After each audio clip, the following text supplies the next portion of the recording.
Hello everyone, David Hedge here, and before I get to the intro to the video proper, I do want to address something real quick. So you might be wondering, why am I putting up another video for Survive the Island, a how to play video? Well, recently it came to my attention that the video was not depicting the rules accordingly to the rule book, and it was not a great depiction of how the gameplay should be. After looking back at the video, I realized that they were right. So I wanted to redo the video proper to make sure the Survive the Island game is in the best light possible for the rule gameplay. But then I realized how I made this mistake. So when I first did the video, I did it as me setting up for game night with Cindy and Hannie. And I used the reference cards that were provided in the game. More specifically, I used this one here. Now, this one on the side, I'm going to step forward here. And this depicts all the tiles and what their actions are. Now, the big thing that I got wrong that was pointed out in the comments section is this about the creatures and the raft. It says place one green creature, place one raft. It did not say on here where to place them. I should have referenced the rule book on that. That is my fault. I should have done that. But at the same time, it was just an impromptu video because we were setting up for game night. I wanted to do a video on Survive the Island, and I thought it would be a cool way to be able to depict that while setting up for a game with my wife Cindy and our friend sister Hannie. And that I shouldn't have done. I should have done a little bit more research on the rules before I actually did the video, and I shouldn't have fully relied on the reference cards, because the reference cards in games are really reliable on making sure that you depict what actions and what events take place during a turn. But unfortunately, this one here was missing some vital information. So for example, it says place a green creature. It should have said in reveal location, the exact same thing as the raft. So that's the reason why I did this video again, because I want to make sure I depict the rules correctly, and to also just address that when I say that we take your comments and concerns and we take them and we do our best to make sure to integrate them in what we do here at HHG, it's the truth. Somebody took time out of their day to watch the video and point out the inaccuracies, and I wanted to make sure that got addressed and rectified in a timely fashion. And I want to thank them for doing that, because the most important thing that anybody can give anyone is time. We can all earn more money, but you can never earn more time. And I want to thank them for pointing this out, bringing it to my attention, so now we can actually get a more accurate depiction of the game here on the channel. And now that's what you're going to see here. So hope you enjoy this new version of the video of how to play Survive the Island. Thanks, everyone.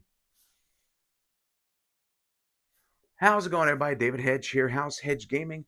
And today we are looking at a game that has you on a deserted island filled with leviathans, sharks, creatures that may or may not look like Godzilla if you squint your eyes just right, volcanoes, and other dangers as we take a look at Survive the Island. So let's get to the gaming table and see what the rules are to survive this dangerous location.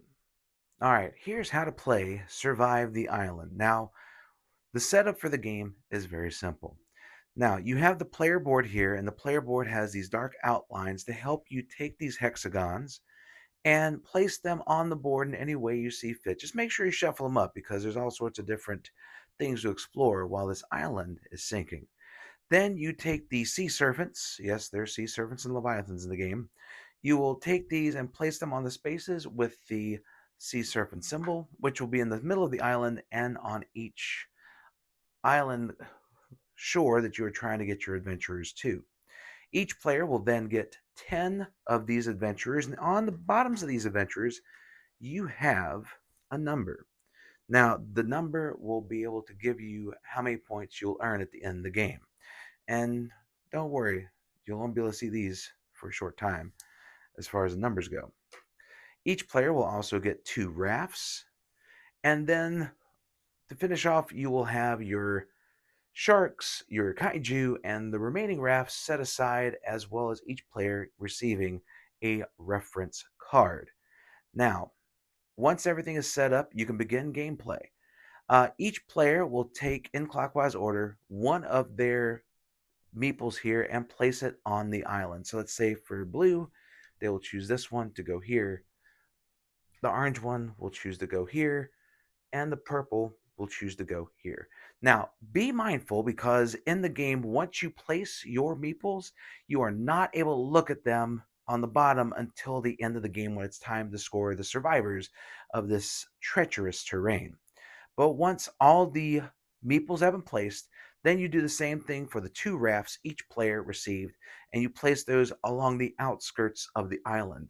Once you've done that, it is time to begin the game.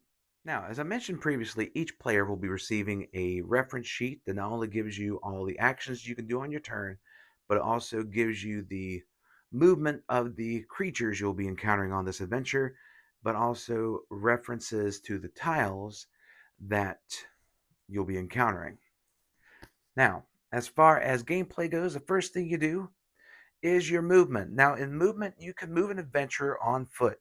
The adventurer's starting and ending points are either on island tiles, a raft, or a rescue island. So the rescue islands are here in the corners. Of course, we have the rafts, but you have your movement that'll be taking place on the island. So you have three movement actions that you can do.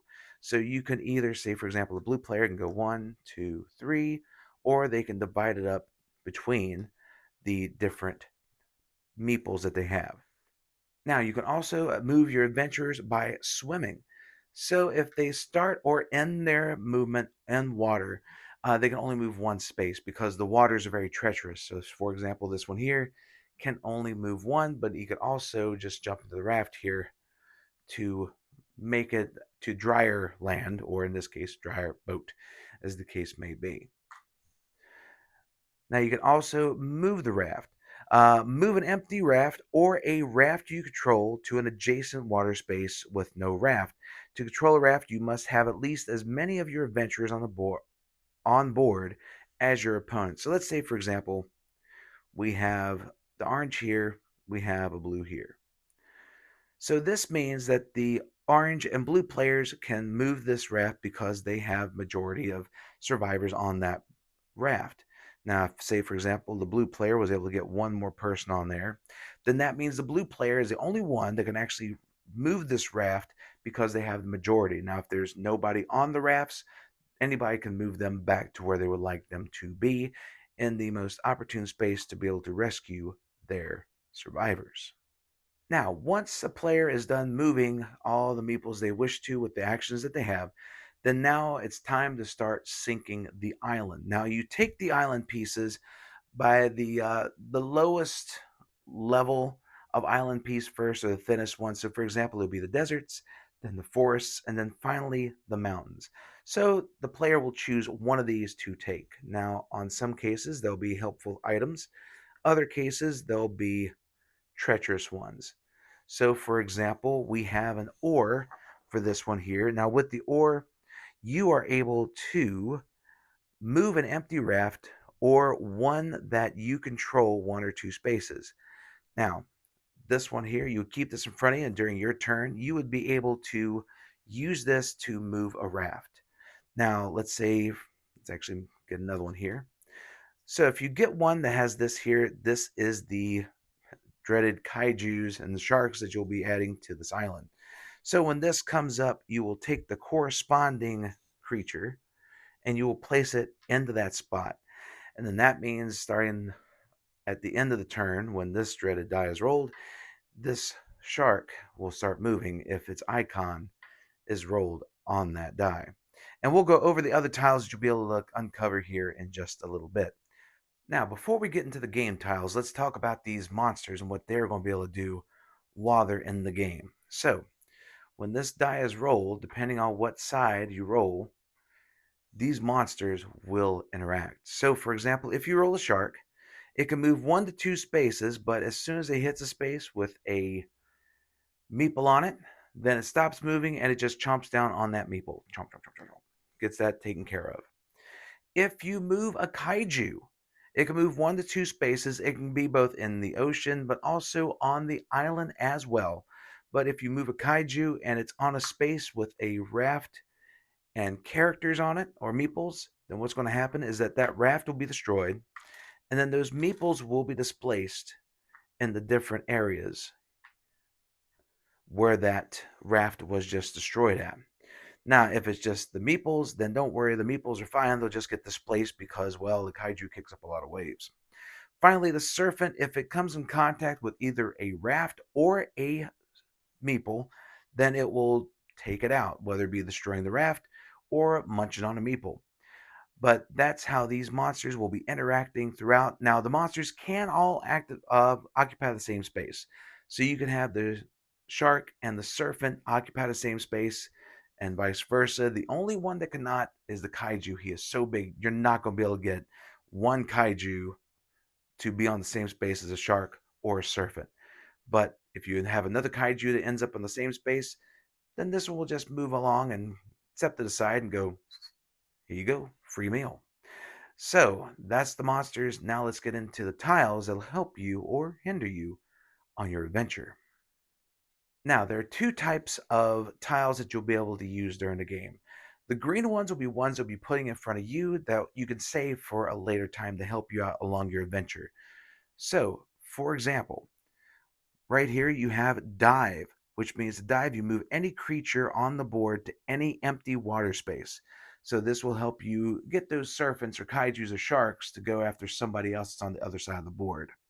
You have the paddle, which we talked about before. You can move an empty raft or one that you control, 1 to 2 spaces, so you can get it closer to the islands you are wanting to get to. You have the dolphin, which can move one of your swimmers 1 or 2 water spaces. This movement can end on land or on a raft. So this will be able to help you out get your swimmer a little bit closer to the island and try to avoid the sea creatures that are around. You have the creature die. Roll the die and move the corresponding creature according to their movement rules. So this will help you move away creatures from you and towards your opponents. Finally, you have repellent. If you have seen Batman 1966, the movie, then you know that shark repellent is definitely a thing. You can use this ability anytime when one of your adventurers is on the same space as a shark or a kaiju.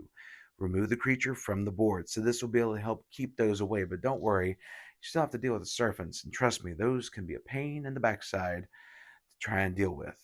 Now, the other tiles you'll be encountering are the red tiles. Now, these are effects that happen immediately in the game when they're revealed. So, for example, for this one, when this gets revealed, you place a shark in that area where the tile is revealed. Same thing for the kaiju. This one, you'll be able to do the exact same thing. Place the kaiju on the board where this is revealed. If for some reason there's a kaiju on top of it and this one gets revealed, then don't worry, the other kaiju will politely move.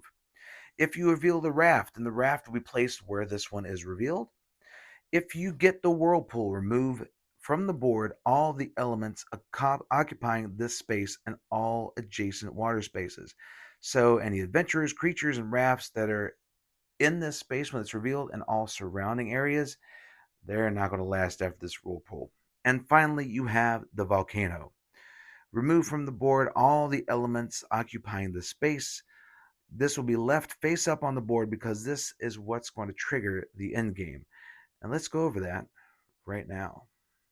Now, with everything that we just learned from all the actions, from the rising waters and the creatures that you'll be moving around, island parts will be eliminated, and survivors, you're trying to get to survivor islands. There's two ways for the game to end. One is if there are no more survivors to reach the islands, then that means there's no other reason to play. Go on ahead and score the meeples. But the other reason that the game will end is if a third volcano, once everything is all said and done, has been revealed. Once a third volcano is erupted, then the game will be over, and then you will score the rescuers on the islands by using the points that are underneath. The player with the most points at the end of the game will win. And that's how you play Survive the Island. Well, that is Survive the Island, and I have to say, this is a very fun game. Being able to see everybody trying to scramble on this island, try to avoid the volcanoes and the pitfalls and the sharks and the kaijus and the serpents, all to try to get on the boat so you can save your members of your teams and hopefully score some points at the end of the game. It's a fun aspect and a fun way to begin a game night, and hopefully you'll be able to add it to your collection, or you'll go to a local game store, be able to check out their gaming library, and if they have a few to demo, definitely give it a shot, because I promise you this is a fun game to add to any game night for family and friends. But thank you all so much for checking out this video. If you like it, please like, share, comment, and subscribe, and let everyone know that House Hedge Gaming is here for all of your gaming needs. But until next time, everyone, stay safe and take care, my friends.